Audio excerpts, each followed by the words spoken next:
ওয়া বারাকাতুহু।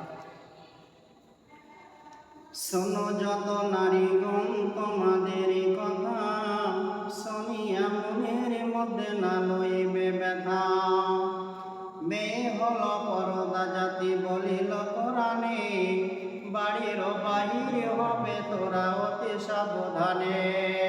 গলাকে করিবে ছোট বাড়ির ভিতরেতে, গায়ের জোয়ার তোরা না দেখাবে অপরকে। আজকাল নারীগণ হইল এমন, আজকাল নারীগণ হইল এমন, তাহাদের প্রসার কথা কিছু শোনেন বিবরণ। সিঁড়ি পরে শীতে পাটি কানিতে মা করিয়ে, তারপরে দেখো পরে আছে এক ঢাকায় রঙের শাড়ি। এমন পাতলা শাড়ি কে বলিব ভাই, সারা অঙ্গ দেখা যায় বলিবার কিছু নাই। ঘাটেতে গোসল করে রোজ মাঠে ফিরে, তাহাদের ইজ্জত দেখে কুকুরসের গালে। ফস্কর কত ধর জনক জাননা, ঘাটেতে গোসল করা হয়ে গেল মানা। দুই চারজনে মেলে হইয়া সঙ্গিনী, জুড়েছে রসের কথা কমি না কাহিনী। ডাইনে বামে নারী দেখে তাকাইয়া, দেখে কিনা কোন পুরুষ আমার লাগিয়া।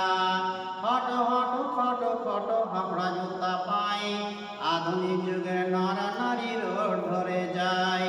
চোখে কাজল ঠোঁটে রং, চোখে কাজল ঠোঁটে রং মিশিয়েছে দাঁতে, গালে পাউডার মাখে নারী মাথা খোলা রাখে। এসব ফ্যাশন করে থাকে ওইসব নারীগণ, আর পর পুরুষকে ভোলাইবে তো তাদের মন। এখন থেকে যত নারী হও সাবধান, নইলে কিয়ামতের দিনে সোজা জাহান্নাম।